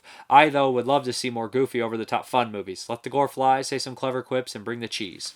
I like both myself, It's a good mix. I love all of it. Nick Mua, I've noticed that a good many 2019 horror deals with family and the strain it has on the individual members. Mistrust, resentment, or families coming together and doing terrible things. Jordan Peele's Us, The Hole in the Ground, Knives Out, Brightburn, In the Tall Grass, Darling. Sorry to list so many films you reviewed. Excuse Lord. Excuse Underlord is my name. Denial also rears its head again and again. It Chapter 2. The losers almost blissfully forgetting their experiences in Derry. Pet Sematary. Lewis Reed refusing to accept that darkness has taken over his life and repeating his mistakes. And Scott Johnson. Crawl was Quentin Tarantino's second favorite 2019 movie. Was his number one until The Irishman pushed it through. And I don't know if he's just saying that or making a statement basically saying, well, is there a theme? The movies suck because Crawl's number 2. I don't know. I thought I'd say it. Maybe that's what he's trying to get at. Rick Romano, it would be cool if you piggyback this video with a cool dating game segment where you send out a couple to view a flick and then you interview them about your experience. Sorry, I'm desperate to go on a movie date. I don't know. Does anybody want to go out with Rick Romano and watch a movie? I'll have to interview you guys both and see what kind of films you like and try to find a movie you both like. Tempo Tapas. Nice little theme with your first 2 reviews, Automation, The Golem, and Devil's Machine. And the next 2 reviews, Velvet Buzzsaw and In Fabric. Have a nice fashion theme. For another movie about clothing you should check out, Phantom Thread, if you haven't already. It's not horror, but a good drama. So, yeah, we have, like I said, that art fashion thing going on. Viper Rose, 1978. Great reviews. Lots of drug movies this year, as well as dance or art, like you said. Was a good year from what I saw. Me too. I've seen a lot of negativity, but it was a good year. Dustin Mills, multiple films I saw at NFM, Nightmare Film Festival, had a scene of someone vomiting into a toilet, including my own. Also, several films featured a character swallowing a small object that's not meant to be swallowed. Robbie Barry Francos, switching off the lights in The Shape of Evil, whatever shows up down the hall in shadow form. Light comes on it and then disappears. Light goes off and it's there. Light on, it disappears. Light on, and now it's really close. I've seen that for years, though, but I do think I did see that, too, this year. Eric Whiting, Economic Struggles, or Class Identity, at least. Seen common this year. Off the top of my head, Parasite, Joker, and Knives Out immediately come to mind. I see that you specifically meant horror or genre. I haven't seen enough releases this year to immediately notice, so I'll have to think about what. Oops, sorry. Sorry about that. I missed something. I haven't seen enough releases this year to immediately notice, so I'll have to think about what was in Midsummer, Us, and It Chapter 2. So I guess those are the only genre movies he did see, were those 3. Samuel Glass, Dysfunctional Relationships, especially Families, Midsummer, Ready or Not, Knives Out. It's always been a horror mainstay, but it's really become its own genre this last decade. Yeah. Timothy Tohan Collin, Killing in Many the Same Way. So he basically sees a lot of the same kills. But then he goes on to say Saw is the best horror movie because to me it had me to the end. Fabulous flick. Saw is a very good twist ending. Morgan Suzek, remakes and reboots. Been the worst year yet. See, I'm only seeing Pet Sematary, Child's Play, and Black Christmas. What else is there? Somebody else fill me in. What else? I know there's got to be a bunch that I'm just missing. This is off the top of my head too, remember. Daryl Marsh, Hauntings. Always Hauntings. I've actually missed out on a lot of the Hauntings because I never saw any of the other Annabelle movies, so I avoided the new Annabelle because I'm like, do I need to see the other two? And then we have Jeremy, and he put in a girl doing art as a GIF, and that's about right. Lee Jones, rip-offs and rehashes of older movies, some official, others not. CGI jump scares, meaningless pretension, and wokeness. I don't know if I've seen all those. There's a lot of movies with the wokeness. I've seen a lot of pretension. I don't know if it's all meaningless, though. Some of it is. Some of the ones I didn't like, I would say. CGI, and I think that movies like Velvet Buzzsaw, it's played into a comic effect. I think the pretentiousness is a joke in it. You know what I mean? And CGI jump scares. There's a couple, probably in Pet Sematary that I'm thinking of. And then we have Virginia Shine, nostalgia. That's the truth. And then BG reviews, dysfunctional families, and that fucking social justice warrior crap. Yeah, I've seen some of that. What is that? The Black Christmas one that everybody's going bonkers for, man. I didn't watch the movie, but it was in theaters for like a week and it was gone, so... Timothy Matthew Hayes, and this is old answers for his DVD or hard format going anywhere. It's Timothy Matthew Hayes. It's not going anywhere. I think DVD and Blu-ray will be here for stay for a while. 4K seems to be a niche format. I think all my siblings have a 1080p HD TV still. Probably more and more physical media like the vintage B-grade movies will have to be bought online. Streaming is cool, but my pet peeve with streaming is Amazon Prime will a decent widescreen master up for some rare movie. Then they'll pull the movie for a while and place it with a pan and scan copy of the same movie. Not happy about that. Also, not happy about Shout Factory doing mainly widescreen release masters for Roger Corman's titles. They replaced the streaming copies with full screen masters from old DVDs and VHS tapes. So happy to own physical media myself and will continue to collect. Sometimes still buy CDs and listen to them, even though more and more music ends up on YouTube. Amy Fox Goodwin. Now I'm going to complete her, because a couple I cut short, so I'm going to finish those up. It seems like there has been a resurgence in physical media. Last year, Walmart, Target, and Best Buy reduced all their physical media areas. Now they have increased them again, and it was a huge part of Black Friday deals. I think nostalgia keeps physical media alive for the general population. I think boutiques will always do well if they keep catering to weirdos like us, who like to watch the special features and keep the shiny slipcovers. And Jerry Ramsey's another one I cut short, so I'm going to finish his. It is staying strong, or should I say normalizing. There are still billions in physical media sales every year. Streaming will never replace physical media due to the rising cost of internet and data caps. DVDs replace VHS better. It is a better quality of media, because it's a better quality media. Streaming is not a better quality of media, just a more accessible one. Blu-ray took off 13 years ago, and people still haven't updated. The casual consumers still don't understand the full difference in Blu-ray and DVD because it's the same type of viewing format.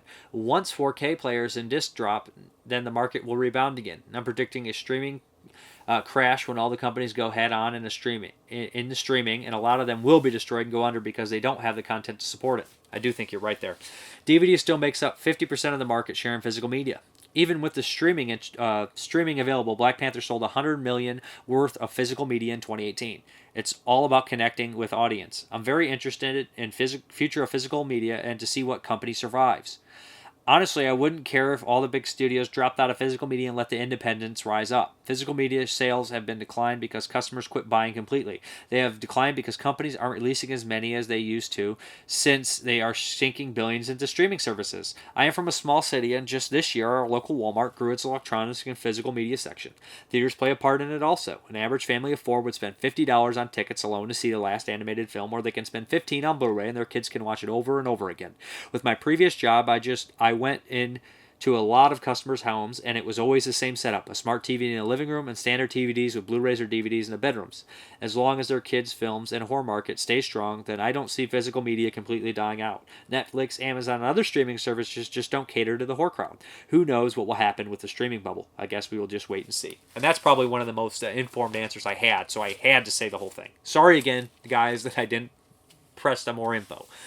Dustin Mills, genre fans are keeping physical media alive, but we're seeing is a big revival of nostalgia B-grade shellac and movies, which is not a bad thing, and the loss of non-genre classics as well as big studio films. Classic comedies and dramas aren't being rescued from obscurity. Also, there are movies from huge filmmakers like Cameron and Scorsese that are slowly fading into obscurity and are only available on old DVDs. Some films never made it out of VHS era.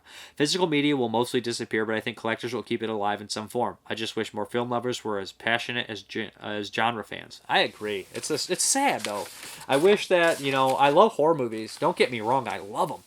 But I wish that we could get, some other cult movies or some other stuff out there, like the mainstream stuff. Like, even like the 90s thrillers, you take any of those and they're worth watching. Like Breakdown or, so much good stuff. Okay, and then we have some question of the week. I want to ask, do you guys buy DVDs if the movie is available to buy in HD on a streaming service? Like, if there's a DVD and it's like $10, would you rather buy it in DVD or would you rather buy it on HD and streaming? See, because I will go for the streaming. If it's a Blu-ray, I'll buy the Blu-ray over streaming any day. But if it is a DVD, I will buy the streaming in HD over it. I know that's a bad thing to say. If I really like it, I'll buy both. But yeah, that's the question of the week. Let's hop into the update. Okay, guys, let's start with the 4K. First, we have Overlord. I haven't had a chance to watch this, but the 4K was super cheap. I bought this damn thing twice, but hey, 4K was like $8. I wanted to check it out. I heard this is good. This sounds like it's right up my alley, so yeah. Then we got a Blu-ray here of The Dead Don't Die. I rented this, and I know a lot of people didn't care for it, but I'm a sucker for it. I like zombie movies, so I wanted this one. I wanted to revisit it. With that zombie in there, it's like fashion. Then we have Greta, which I want to watch for 2019 review, the end of the year list. Heard this is good from about half the people. Most people like it. Check this one out, Greta. Then we got Trick, which is another one. I got this from the Target sale. I put this in and I was not feeling it, and I was like, life's too short and I'm running out of time to watch 2019 movies, so let me know if anybody really loves this. I will try to give it another chance, but I was not digging this, man. I was not digging this at all. Then we got American Rampage and Danger USA from Massacre Video. Justice. What's that say? Justice is another word for revenge. I love it. Oh, here we go. Yes. Hopefully these are fun. David Dakota directed them. Is that Grizzly Adams down there? Grizzly Adams did have a beard. Then we got To the Devil, a Daughter from Shout Factory, Scream Factory. This is a Hammer one, of course, and I'm looking forward to checking this one out. Christopher Lee. Yeah, heard this one's kind of sleazy for a Hammer movie. So yeah, that might be one of their last ones too. Then we got Silver Bullet. Loved this movie as a kid. I haven't seen it in a long time. I still remember enjoying it though. Gary Busey, Everett McGill, Corey Haim. Good stuff. Then I got a good deal on this. Zombie Lake by John Roland. Yeah. This movie is not very good. But I finally got a good deal on it and I wanted to revisit it. I like the redemption titles. Got another one here. It's got some stuff on the cover, but it's still sealed. This is Oasis of Zombies. Also, not a very expensive movie. I mean, it wasn't very expensive for me to pay. This is one of the worst movies ever seen, I think, zombie movies. This is Just Franco. Yeah, not a great film. I remember being so damn bored when I watched that movie years ago. The Beast in the Cellar, Severin Films. Yeah, this is one of the limited ones from Black Friday. I've not seen this movie, but a British horror film. Check it out, of course. Then we got The Wild Wild World of Jayne Mansfield, also from Severin Films. There's two in here. And what is it? Mondo Barlordo. Narrated by Boris Karloff. I'm not too big on the Mondo movies. Not, except Mondo Connie. So I'll have to check that out eventually. And then we have Blood on Satan's Claw, which is a really cool movie, actually. It's been a while since I've seen it. I remember liking this one. Yeah, cool stuff. British film as well. Is it Tygon? Was that a Tygon one? And then we have Revenge of the Living Dead Girls. This movie is nonsense. Yeah, I haven't seen this in a long time. This movie's super goofy and super weird, and I can't believe it's on Blu-ray.